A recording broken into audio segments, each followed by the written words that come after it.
কে বললি রে?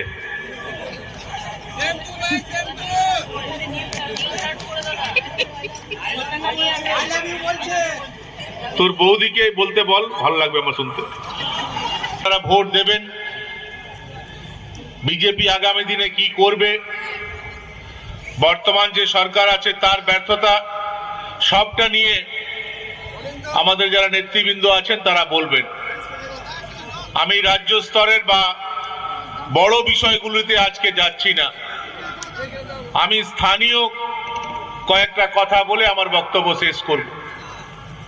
আমি আপনাদের কাছে আবেদন করতে এসেছি যে 2026 সালে যে বিধানসভা নির্বাচন হবে, সে নির্বাচনে এই অঞ্চলে সমস্ত মানুষকে আমি আবেদন করব, আপনারা ভারতীয় জনতা পার্টিকে ভোট দিয়ে মোদিজির হাত শক্ত করুন। এ কথা বলার আমার অধিকার আছে, কেননা যে মঞ্চে আমরা মিটিং করছি সে মঞ্চ আমি তৈরি করেছিলাম, তাই আমার অধিকার আছে এই অঞ্চলের মানুষের কাছে এই আবেদন রাখা। যে মাঠে আমরা মিটিং করছি এই মাঠের চারিদিকে যে বাউন্ডারি ওয়াল সেটা আমি করেছিলাম, তাই আমার অধিকার আছে এই অঞ্চলের মানুষের কাছে আবেদন করার যে 2026-এ আপনাদের ভোট বিজেপিকে দেওয়া উচিত। ডামরার মায়েরা বোনেরা ঘন্টার পর ঘন্টা দাঁড়িয়ে থাকতো পানীয় জলের জন্য। ডামরার বিভিন্ন গ্রামে ভোর 4টার সময় উঠে যে টাইম কল আসতো, সেই টাইম কলের সামনে কেউ বালতিকে লাইন দিয়ে রাখতো যে কখন আমার লাইন আসবে এবং আমি জল নেব। সে যে পরিস্থিতি ছিল, সে পরিস্থিতিকে এই অঞ্চলকে আমরা মুক্তি দিয়েছি। ডামরা জল প্রকল্প করে সবার বাড়িতে জল পৌঁছে দিয়ে সে কাজ করেছি।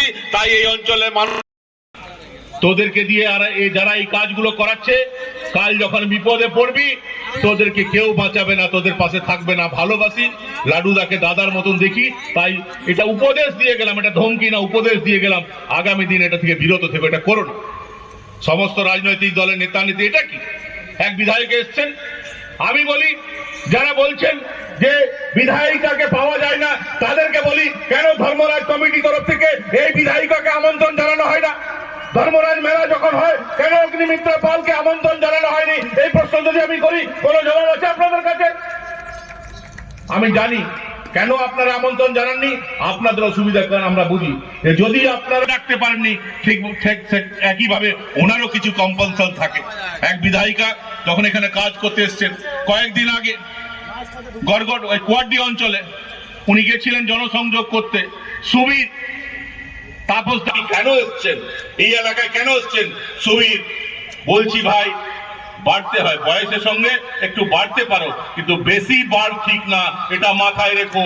যেদিন মাথা খারাপ হবে না, ঘর থেকে বেরোনো বন্ধ করে দেবো, ঘর থেকে বেরোতে পারবে না, কোনো দাদা কোনো দাদু তোমাকে বাঁচাতে পারবে না, পরিষ্কার করে বলে দিয়ে গেল। এই অঞ্চলে খুব কটু কথা বলতে চাই না, খারাপ কথা বলতে চাই না। ডামালিয়া হাড়াভাঙা সবাই এসেছিল, বলছিল দাদা একবার ডামালিয়া হাড়াভাঙা যেতে হবে, তুমি গেলে একটু যারা বেশি বাড়াবাড়ি করছে তাদেরকে ঠান্ডা করা যাবে। বলবে ডামালিয়া হাড়াভাঙা থেকে যারা এসছে তাদেরকে বলে যায় যখন প্রয়োজন হবে ডাকবে ভাই। গণতন্ত্র যদি রক্ষা না করতে পারে একদম যাবো, চিন্তার কোনো কারণ নেই। ডামালিয়া হাড়াভাঙা আমরা চাই সবাই গণতন্ত্রে মেনে কাজ করুক, আমরা চাই সবাই গণতন্ত্র মেনে কাজ করুক, গণতান্ত্রিক ব্যবস্থায় বিশ্বাস করুক। মানুষ কাউকে যাকে গ্রহণ করবে সে নির্বাচিত হবে, মানুষ যাকে বর্জন করবে সে পরাজিত হবে, সে যেই হোক না কেন। কিন্তু আমি একটা জনপ্রতিনিধিকে প্রচারই করতে দেব না, জনপ্রতিনিধিকে মানুষের কাছে যেতে দেব না, জোর করে আটকাবো, এটা কিন্তু আর আগামী দিনে চলবে না, এটা পরিষ্কার করে বলে দিতে চাই। আর